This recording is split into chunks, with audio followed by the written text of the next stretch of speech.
प्यारे बच्चों नमस्कार। हिंदी की ऑनलाइन कक्षा में आपका स्वागत है। आज हम कक्षा 7वीं विषय हिंदी पाठ 16 भोर और बरखा कविता की व्याख्या करेंगे। इससे पहले हमने कविता का सार पढ़ा था बच्चों। तो इस कविता की कवयित्री कौन है? मीराबाई। क्या नाम है इनका? मीराबाई। मीराबाई के प्रभु कौन है? गिरधर नागर। गिरधर नागर मतलब श्री कृष्ण जी। और कविता का नाम भोर और बरखा। तो चले बच्चों अभी कविता की व्याख्या कर लेते हैं। भोर और बरखा। भोर मतलब सुबह, प्रातः या प्रभात। बरखा मतलब वर्षा। जागो बंसी वारे ललना, जागो मेरे प्यारे, रजनी बीती भोर भयो है, घर घर खुले किवारे। गोपी दही मथत, सुनियत है कंगना के झनकारे। उठो लाल जी भोर भयो है, सुरनर ठाड़े द्वारे। ग्वाल बाल सब करत कुलाहल, जय जय शब्द उचारे। जागो बंसी वारे ललना। बंसी वारे श्री कृष्ण के लिए कहा है मैया यशोदा ने। रजनी मतलब रात, भोर मतलब सुबह, भयो मतलब हो गई हैं, किवारे मतलब दरवाजे, दही मथत मतलब दही बिलोना या मथना, सुनियत मतलब सुनाई दे रहा है, भोर भयो फिर से सुबह हो गई, ठाड़े मतलब खड़े हैं, कोलाहल मतलब शोर, जय जय शब्द उचारे ध्वनि, जय जय की ध्वनि का उच्चारण कर रहे हैं। माखन रोटी हाथ मह लेनी, गौवन के रखवारे। मीरा के प्रभु गिरधर नागर, शरण आयों को तारे। माखन रोटी मतलब मक्खन और रोटी, गौवन मतलब गाय, रखवारे मतलब रक्षा करने वाले। मीरा के प्रभु गिरधर नागर। गिरधर मतलब श्री कृष्ण जी, गिरधर पर्वत को धारण करने वाले। शरण आयों को तारे। शरण मतलब शरण, आयों मतलब आने वाले, तारे मतलब तारते हैं, पार लगाते हैं। ठीक है। तो कविता का प्रसंग देख लेते हैं बच्चों। प्रस्तुत पद हमारी हिंदी की पाठ्य पुस्तक वसंत भाग 2 भोर और बरखा नामक कविता से लिया गया है। इस पद में मीराबाई ने ब्रजभूमि की शोभा का अत्यंत सजीव चित्रण किया है। एक शब्द चित्र इन्होंने प्रस्तुत किया है बच्चों। ऐसा लग रहा है मानो सब कुछ हमारी आंखों के सामने ही घटित हो रहा हो। माँ यशोदा कह रही है बच्चों, मेरे प्यारे बंसी वारे लाल कृष्ण उठ जाओ, मेरे प्यारे कृष्ण जाग जाओ, रात बीत चुकी है, अब सुबह हो गई है।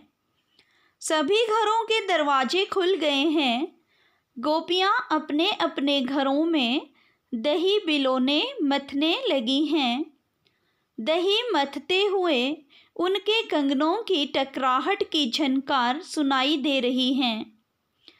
मीरा जी कहती हैं कि हे कृष्ण उठ जाओ, सुबह हो गई है।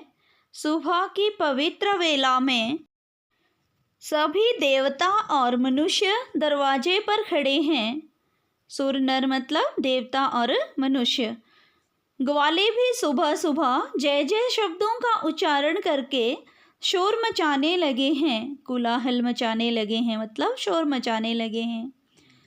सभी ग्वाल बालकों ने मक्खन और रोटी हाथ में ले ली हैं। वे अपनी अपनी गायों को चराने और उनकी रखवाली के लिए जंगल की ओर चल पड़े हैं।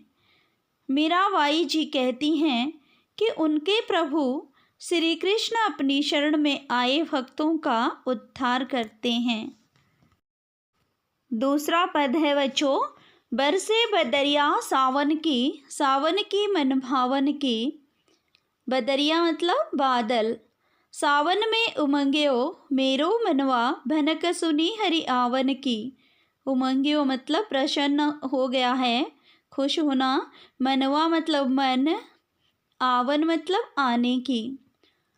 उमड़ घुमड़ चहुदिसी से आया, दामिनी दमके झरलावन की। दामिनी मतलब बिजली चमक रही है।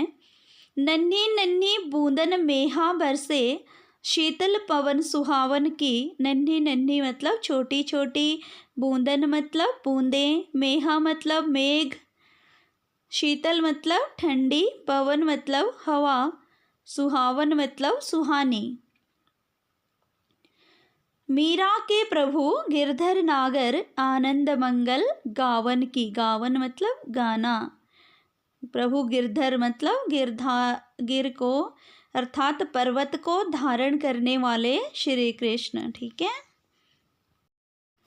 इसका प्रसंग है बच्चों। प्रस्तुत पंक्तियाँ हमारी हिंदी की पाठ्य पुस्तक वसंत भाग 3 से ली गई हैं।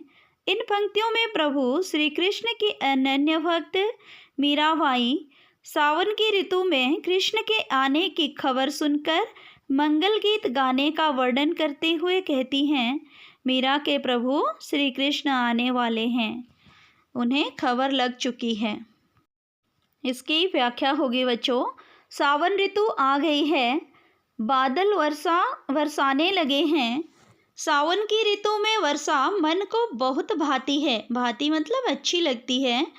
सावन में बरसते बादलों को देखकर उनके मन में उमंग जाग गई है।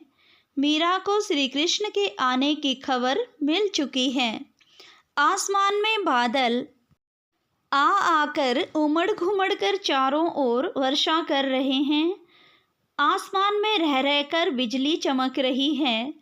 बरसात में वर्षा की नन्ही नन्ही बूंदें बरस रही हैं। चारों ओर शीतल हवा बह रही है। ऐसे में मीरा को कृष्ण के आने की भनक लग जाती है।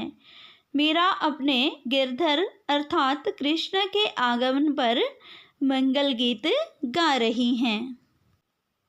मीरा किसके आने की खुशी में मंगल गीत गा रही है बच्चों? कृष्ण के आने की खुशी में। ठीक है, और आसमान में क्या चमक रहा है? बिजली। तो ये थी व्याख्या बच्चों कविता की। आपने पूरे वीडियो को ध्यानपूर्वक देखना है, समझना है, सुनना है, उसके पश्चात लिखना है।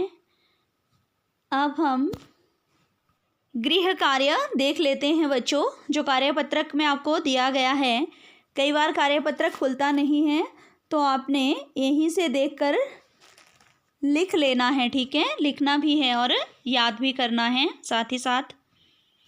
तो प्रश्न नंबर 1 है बच्चों, कठिन शब्दों के अर्थ लिखें। जो भी मैंने आपको कठिन शब्दों के अर्थ अभी करवाए, उनके आपने अर्थ लिखने हैं। और प्रश्न नंबर 2 है, कविता की प्रसंग सहित व्याख्या कीजिए।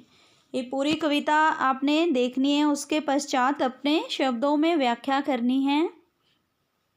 ठीक है बच्चों, और व्याख्या करने के पश्चात आपने पूरे गृह कार्य का फ़ोटो लेना है और फ़ोटो लेकर अपनी कक्षा के हिंदी शिक्षक या शिक्षिका को व्हाट्सएप के द्वारा भेजना है। ठीक है बच्चों, तो आज के लिए इतना ही।